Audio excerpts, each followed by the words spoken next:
ഹേ ദേ am your friend Shemi P. അപ്പോൾ നിങ്ങളിൽ ഒരുപാട് പേര് എൻട്രൻസ് എക്സാംസിന് പ്രിപ്പയർ ചെയ്യുന്നവരാണ്. അപ്പോൾ ഒരിക്കലെങ്കിലും നിങ്ങളെ മനസ്സിൽ വന്നിട്ടുള്ള ഒരു സംഭവമായിരിക്കും എന്താണ് ഈ എൻട്രൻസ് കിട്ടിയില്ലെങ്കിൽ ഞാനിവിടെ ഒരു ലോക്കൽ സാധാ കോളേജിൽ ചേരുന്നുള്ള കാര്യം. അപ്പോൾ എൻ്റെ മനസ്സിൽ അങ്ങനെ ഒരു സംഭവം ഇല്ലായിരുന്നു. പക്ഷേ എനിക്ക് റിപ്പീറ്റ് ചെയ്യണ്ട, like drop year, plus two കഴിഞ്ഞിട്ട് ഒരു ഡ്രോപ്പ് ഇയർ എടുത്തിട്ട് പ്രിപ്പയർ ചെയ്യണ്ട എന്നെൻ്റെ മനസ്സിലുണ്ടായിരുന്നു. അതുകൊണ്ട് തന്നെ എങ്ങനെയെങ്കിലും 12th കഴിഞ്ഞിട്ട് തന്നെ ഒരു കോളേജിൽ പറ്റുമെങ്കിൽ, അല്ലെങ്കിൽ ഏറ്റവും പ്രിഫറബിളി ഒരു പ്രീമിയർ ഇൻസ്റ്റിറ്റ്യൂട്ടിൽ, ഒരു ഇൻസ്റ്റിറ്റ്യൂട്ട് ഓഫ് നാഷണൽ ഇമ്പോർട്ടൻസിൽ എത്തണം എന്നായിരുന്നു എൻ്റെ ആഗ്രഹം. അപ്പോൾ എൻ്റെ മനസ്സിലുണ്ടായിരുന്നത് നീറ്റിന് വേണ്ടിയിട്ട് പ്രിപ്പയർ ചെയ്യാമെന്നായിരുന്നു ആദ്യം. പക്ഷേ എനിക്ക് കുറച്ച് കഴിഞ്ഞപ്പോൾ മനസ്സിലായി എനിക്ക് ബയോളജി ഇഷ്ടമാണ്. പക്ഷേ ബയോളജി ഇഷ്ടമാണെന്ന് വെച്ചാൽ ഡോക്ടർ ആവണം എന്നൊരു കാര്യം ഇല്ല എന്നുള്ള എനിക്ക് മനസ്സിലായി. അപ്പോൾ പിന്നെ എനിക്ക് ഇഷ്ടമുള്ളൊരു സംഭവമായിരുന്നു മാനേജ്മെൻറ്റ്, ബിസിനസ് മാനേജ്മെൻറ്റ് ഡൊമെയിൻ എന്ന് പറയുന്നത്. അപ്പോൾ ഞാൻ എല്ലാ എക്സാമിനും രജിസ്റ്റർ ചെയ്തിട്ടുണ്ടായിരുന്നു 12th ശേഷം. ഞാൻ ഇതിന് മുന്നത്ത് കുറേ വീഡിയോസ് പറഞ്ഞിട്ടുണ്ട്. അതിൽ പെട്ട ഒരു എക്സാം ആയിരുന്നു IPMAT എന്ന് പറയുന്നത്. അപ്പോൾ ഈ IPMAT എന്ന് പറയുന്ന എക്സാം ഞാൻ 12th കഴിഞ്ഞിട്ട് എഴുതി IIM-ലോട്ട്, Indian institute of management, IIT ടെക്നോളജിക്കാണെങ്കിൽ IIM ബിസിനസ് മാനേജ്മെൻറ്റിൻ്റെ പ്രീമിയർ ഇൻസ്റ്റിറ്റ്യൂട്ടാണ്. അപ്പോൾ അങ്ങോട്ട് കയറാനുള്ളൊരു സംഭവമായിരുന്നു. പക്ഷേ ഈ IPMAT എന്ന് പറയുന്ന എക്സാമിൽ എനിക്ക് കിട്ടിയില്ല.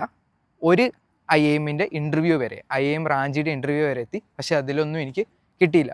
പിന്നെ ഇങ്ങനെ ഇരിക്കുന്ന സന്ദർഭത്തിലാണ് IIM ബാംഗ്ലൂർ, ഇത് NIRF റാങ്കിങ്, രണ്ടാമത് NIRF എന്ന് പറയുന്ന നാഷണൽ റാങ്കിങ് ഫ്രെയിംവർക്കാണ്. അപ്പോൾ അതിനകത്ത് ബിസിനസ് മാനേജ്മെൻറ്റിൽ 2ാം സ്ഥാനം കിട്ടുന്നൊരു ഇൻസ്റ്റിറ്റ്യൂട്ടാണ് IIM ബാംഗ്ലൂർ എന്ന് പറയുന്നത്. അപ്പോൾ അവരുടെ ഒരു ഓൺലൈൻ ഡിഗ്രി ബാച്ചിലേഴ്സിന് അവരുണ്ടാക്കി. അപ്പോൾ അതിന് എൻട്രൻസ് ചെയ്ത് അതിന് കിട്ടി. പക്ഷേ എനിക്ക് ഭയങ്കരമായിട്ടുള്ളൊരു പ്രശ്നം എന്തായിരുന്നു എന്ന് വെച്ച് കഴിഞ്ഞാൽ, നമുക്ക് ഒരു ഓഫ്ലൈൻ എക്സ്പീരിയൻസ് വേണം. ഒരു കോളേജ് എന്ന് പറഞ്ഞാൽ ഒരു ഓഫ്ലൈൻ ആയിട്ടുള്ളൊരു സംഭവമാണല്ലോ. അപ്പം അത് ഇല്ലാത്തതിൻ്റെ ഒരു സങ്കടം എനിക്കിങ്ങനെ വരാൻ തുടങ്ങി. സത്യം പറഞ്ഞാൽ അത് ഭയങ്കര പാരഡോക്സിക്കലാണ്. ഞാനിങ്ങനെ 9ാം ക്ലാസ് എന്നൊക്കെ വിചാരിച്ചപ്പോൾ എങ്ങനെയെങ്കിലും ക്ലാസ് വേണ്ട, സ്കൂൾ നിർത്തിയിട്ട് വേറെ എന്തെങ്കിലും ചെയ്യാന്നുള്ളൊരു ഇതായിരുന്നു എൻ്റെ മനസ്സിൽ. ഈ 9ാം ക്ലാസ്സിൽ ഞാൻ സ്കൂൾ നിർത്തിയിട്ട് എൻ്റെ സ്വന്തം ബിസിനസ് തുടങ്ങണം എന്നുള്ള രീതിയിലൊക്കെ തോട്ടുണ്ടായിരുന്നു. പക്ഷേ എനിക്കെന്താണെന്ന് അറിയില്ല, 12th കഴിഞ്ഞപ്പോൾ എന്തെങ്കിലും ഒരു സോഷ്യൽ എൻവയൺമെൻറ്റ് വേണം എന്നുള്ളൊരു മൈൻഡ് സെറ്റിലെത്തി. എനിക്കത് മനസ്സിലാവുണ്ടാവുമെന്ന് അറിയില്ല. കുറച്ച് മുന്നേ വരെ എനിക്ക് ഒരു സോഷ്യൽ എൻവയൺമെൻറ്റ് വേണമെന്നൊന്നും തോന്നാറില്ലായിരുന്നു. പക്ഷേ 12th കഴിഞ്ഞപ്പോൾ എന്താ അറിയില്ല, എല്ലാവരും കോളേജ് ജോയിൻ ചെയ്യുന്നു. ഞാൻ മാത്രം ഇങ്ങനെ ഒരു റെപ്യൂട്ടഡ് ഓർഗനൈസേഷൻ്റെ ആണെങ്കിൽ പോലും, റെപ്യൂട്ടഡ് ഇൻസ്റ്റിറ്റ്യൂട്ടിൻ്റെ ആണെങ്കിൽ പോലും ഒരു ഓൺലൈൻ ഡിഗ്രി മാത്രം ചെയ്താൽ മതി എന്നുള്ളൊരു ചിന്ത എനിക്ക് വന്നു. അങ്ങനെയാണ് ഞാൻ എൻ്റെ അവിടെയുള്ള IIM ബാംഗ്ലൂരിൻ്റെ ഓൺലൈൻ ഡിഗ്രീൻ്റെ ഒപ്പം ഒരു ഓഫ്ലൈൻ ഡിഗ്രി ചെയ്യാമെന്ന് വിചാരിച്ചത്. അപ്പോൾ എൻ്റെ മനസ്സിലുണ്ടായിരുന്നത് ഭയങ്കര ഹെക്റ്റിക് ആയിട്ടുള്ളൊരു ഡിഗ്രി വേണ്ട. അപ്പോൾ എൻ്റെ മനസ്സിൽ വന്ന BA ഇംഗ്ലീഷ് ആയിരുന്നു. BA English, bachelor of arts English. അപ്പോൾ ഏതെങ്കിലും ഒരു സാധാ ലോക്കൽ കോളേജിൽ ചേർന്നാൽ മതി എന്നാണ് ഞാൻ വിചാരിച്ചത്. അപ്പോൾ ഞാൻ മലപ്പുറത്താണ് എൻ്റെ വീട് ഉണ്ടായിരുന്നത്. ഇപ്പോൾ ഞാനിവിടെ ഹോസ്റ്റലിലാണ്, ഹിമാചൽ പ്രദേശിലാണ്. എങ്ങനെയെങ്കിലും അവിടെയുള്ളൊരു ലോക്കൽ കോളേജിൽ ഞാൻ BA ഇംഗ്ലീഷിന് വേണ്ടിയിട്ട് ചേർന്നു.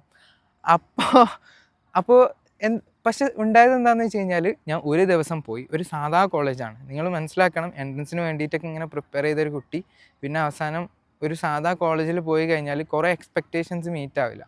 എനിക്ക് തോന്നുന്നു അതുതന്നെയാണ് എൻ്റെ കൂടെ പറ്റിയതെന്ന്. ഞാൻ ഒറ്റ ദിവസം കൊണ്ട് തന്നെ ക്വിറ്റ് ചെയ്തു. ഒരു ദിവസം ഞാൻ കയറി, അടുത്ത ദിവസം തന്നെ ഞാൻ ഒഴിവാക്കി. എന്ന് വെച്ചാൽ അവിടെ ഫീ ഉണ്ടായിരുന്നത് 9,000 രൂപയാണ്. ലോക്കൽ കോളേജ് എന്നുകൊണ്ട് ഞാൻ ഉദ്ദേശിക്കുന്നത് എൻ്റെ വീടിൻ്റെ അടുത്തുള്ള നമ്മളൊരു സാധാ കോളേജ് എന്ന് പറയുമല്ലോ, അതുപോലത്തെ ഒരു കോളേജാണ്. പ്രീമിയർ ഇൻസ്റ്റിറ്റ്യൂട്ട് ഒന്നും അല്ലാത്തൊരു സാധാ കോളേജിൽ BA ഇംഗ്ലീഷിന് വേണ്ടിയിട്ട് ഞാൻ ചേർന്നു. പക്ഷേ അവിടെ ഉണ്ടായത് എന്താണെന്ന് വെച്ച് കഴിഞ്ഞാൽ, എൻ്റെ ഒരു അംബീഷന് മീറ്റ് ചെയ്യുന്നൊരു അവർ ഡീഗ്രേഡ് ചെയ്തിട്ട് ഞാൻ സംസാരിക്കല്ല. പക്ഷേ ഞാൻ അവിടുത്തെ കുട്ടികളോടെല്ലാം നിങ്ങൾക്കൊരു 3 ഇയർ കഴിഞ്ഞിട്ടുള്ള പ്ലാൻ എന്താണെന്ന് ചോദിച്ചപ്പോൾ അവർക്ക് അറിയില്ല. ഞങ്ങളിവിടെ വന്ന് പോകുന്നു, ഒരു ഫ്ലോക്ക് അനുസരിച്ച് ഇങ്ങനെ പോകുന്നു, ആ ഒരു ഇതാണ്. ഇത് ഞാൻ ഒരിക്കലും മോശമായിട്ടുള്ളൊരു കാര്യമാണെന്ന് ഞാൻ ഒരിക്കലും പറയില്ല. കാരണം അത് നിങ്ങളുടെ മൈൻഡ് സെറ്റിനനുസരിച്ചാണ്. ഇപ്പോൾ അവിടെയുള്ള ആൾക്കാരൊക്കെ ഭയങ്കര ജോളിയാണ്, ചില്ലാണ്, കുട്ടികളെ പോലെയാണ്, ഒരു കുട്ടിത്ത മനസ്സിൽ എപ്പോഴും നിൽക്കുന്ന ഒരാൾക്കാരാണ്. അത് പറഞ്ഞാൽ അടിപൊളിയായിട്ടുള്ളൊരു സംഭവമാണ്. അത് അടിപൊളി തന്നെയാണ്. പക്ഷേ എൻ്റെ ഒരു ഇതായിട്ടതൊരു മാച്ചായില്ല എന്ന് എനിക്ക് തോന്നി. അവരെവിടെയും എത്തില്ല എന്നല്ല ഞാൻ പറയുന്നത്. ഇപ്പോൾ അതിൽ തന്നെ കുറേ ആൾക്കാർ ഇൻസ്റ്റഗ്രാമിലൊക്കെ ഓരോ പേജ് തുടങ്ങി ഓരോ സംഭവം സെല്ലൊക്കെ ചെയ്തിട്ട് അങ്ങനെ ഒരു ഫിനാൻഷ്യൽ സക്സസ്സിൽ അവർ എത്തിയേക്കാം. പക്ഷേ എൻ്റെ ഒരു എക്സ്പെക്റ്റേഷൻ, കാരണം ഞാൻ ഈ പ്രീമിയർ ഇൻസ്റ്റിറ്റ്യൂട്ട്സിലൊക്കെ കയറുന്ന ഒരു സ്വപ്നം കണ്ട് അങ്ങനത്തെ ഒരു ഇൻഫ്രാസ്ട്രക്ചറൊക്കെ എക്സ്പെക്ട് ചെയ്ത് ചെന്നപ്പോൾ അതൊന്നും അവിടെ എനിക്ക് കിട്ടാത്ത പോലെ എനിക്ക് തോന്നി. പിന്നെ ഒരു സംഭവം എനിക്ക് തോന്നുന്നത്, നമ്മൾ ഏതൊരു സ്ഥലത്ത് കയറിയാലും അഡാപ്റ്റ് ആവാൻ കുറച്ച് ടൈം എടുക്കുമല്ലോ. ആ ഒരു ടൈം കഴിഞ്ഞിട്ടുണ്ടെങ്കിൽ ചിലപ്പോൾ ഞാൻ അവിടെ തന്നെ ചേരുമായിരുന്നു, അവിടെ തന്നെ നിൽക്കുമായിരുന്നു. പക്ഷെ എനിക്ക് തോന്നി ഇതിലേറെ ബെറ്റർ ആയിട്ടുള്ളൊരു പ്ലേസ് മേ ബി ഞാൻ ഡിസേർവ് ചെയ്യുന്നുണ്ട് എന്നുള്ള പോലെ. അത് കുറവായതുകൊണ്ടല്ല, എൻ്റെ പെർസ്പെക്റ്റീവിൽ എനിക്ക് പറ്റിയൊരു ബെറ്റർ പ്ലേസ് ഉണ്ടായിരുന്നു എന്ന് എനിക്ക് തോന്നിയപ്പോൾ ഞാനത് ഡ്രോപ്പ് ചെയ്തു. അപ്പോൾ എനിക്കിവിടെ പറയാനുള്ളത് എന്താണെന്ന് വെച്ച് കഴിഞ്ഞാൽ, നിങ്ങൾക്ക് എന്തെങ്കിലും നിങ്ങൾ ചെയ്യുന്നത് നിങ്ങൾക്ക് ഇഷ്ടമില്ല എന്ന് തോന്നുന്നുണ്ടെങ്കിൽ ഒരുപാട് ഹെസിറ്റേറ്റ് ചെയ്യരുത് അത് നിർത്താൻ വേണ്ടിയിട്ട്. എനിക്ക് അത് ഒരു ദിവസം പോയപ്പോൾ പറ്റില്ല എന്ന് തോന്നി. അപ്പോൾ ഞാനിത് എൻ്റെ ടൈമിന് വെറുത്തെല്ലാന്ന് തോന്നി. കാരണം ഓൾമോസ്റ്റ് 10 hours എടുക്കുമായിരുന്നു. എൻ്റെ വീട്ടിൽ നിന്ന് അങ്ങോട്ട് പോകാൻ 1.5 hour 2 hourൻ്റെ ടൈം എടുത്തിട്ട്, അപ്പോൾ ഒരു ദിവസത്തിൽ ഏകദേശം ഒരു 10 മണിക്കൂറിൻ്റെ അകത്ത് എടുക്കുന്നുണ്ടായിരുന്നു. അപ്പോൾ ആ 10 മണിക്കൂറിന് വേർത്തായിട്ടുള്ളൊരു വാല്യൂ എനിക്ക് കിട്ടുന്നില്ല എന്ന് തോന്നിയപ്പോൾ ഞാനത് നിർത്തി എന്നാണ് എനിക്ക് പറയാനുള്ളത്. അപ്പോൾ നിങ്ങൾ ഇതുപോലെ എന്താണ് ഒരു ലോക്കൽ നോർമൽ കോളേജിലാണ് ചേരാൻ ശ്രമിക്കുന്നതെന്നുണ്ടെങ്കിൽ ഒരിക്കലും ഒരു സാധാ കോളേജിൽ ചേരരുത്. മിനിമം ഒരു ഓട്ടോണമസ് പദവിയുള്ള ഒരു കോളേജിലെങ്കിലും ചേരുക.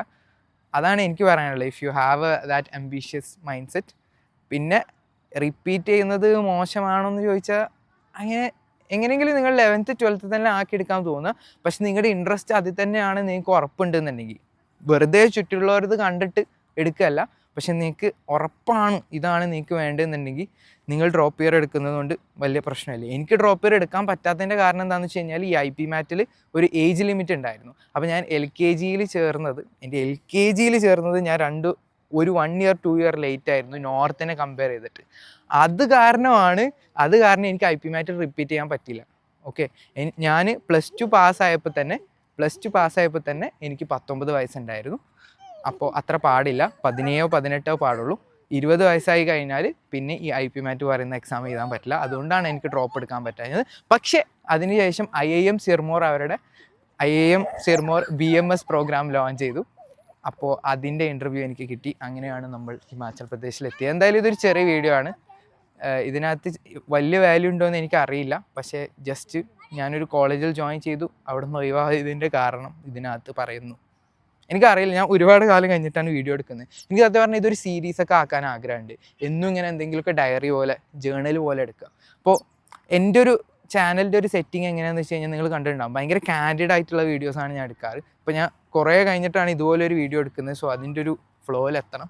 എനിക്ക് തോന്നുന്നത് ഡെയിലി ഇതുപോലെ എന്തെങ്കിലും ഒരു ചെറിയ പീസ്, എൻ്റെ ഒരു പേഴ്സണൽ ഡയറി പോലെയാണ് ഞാനിത് കാണുന്നത്. എൻ്റെ ക്യാമ്പസ് ലൈഫിൽ അല്ലെങ്കിൽ സ്കൂൾ ലൈഫിൽ വന്ന എക്സ്പീരിയൻസ് എല്ലാം ചെറിയ ചെറിയ സംഭവങ്ങളായിട്ട് ഇതിനകത്ത് പറയുന്നു. അത് ഞാൻ തന്നെ ചിലപ്പോൾ ഒരു 10 വർഷം കഴിഞ്ഞൊക്കെ കാണുമ്പോൾ എങ്ങനെ ഉണ്ടാവും നോക്കാൻ വേണ്ടിയിട്ടാണ്. പക്ഷെ നിങ്ങളിൽ ആരെങ്കിലും ഒരാൾക്കെങ്കിലും ഇതിന് എന്തെങ്കിലും ഒരു ലെസണോ എന്തെങ്കിലും വാല്യൂ കിട്ടുകയെന്നുണ്ടെങ്കിൽ അടിപൊളിയായിരിക്കും. അപ്പോൾ അത്രയുള്ളായിരുന്നു ഈ വീഡിയോയിൽ. ഇനി നമുക്ക് നെക്സ്റ്റ് വീഡിയോയിൽ കാണാം, നാളെ കാണാം. Till then take care, keep smiling guys.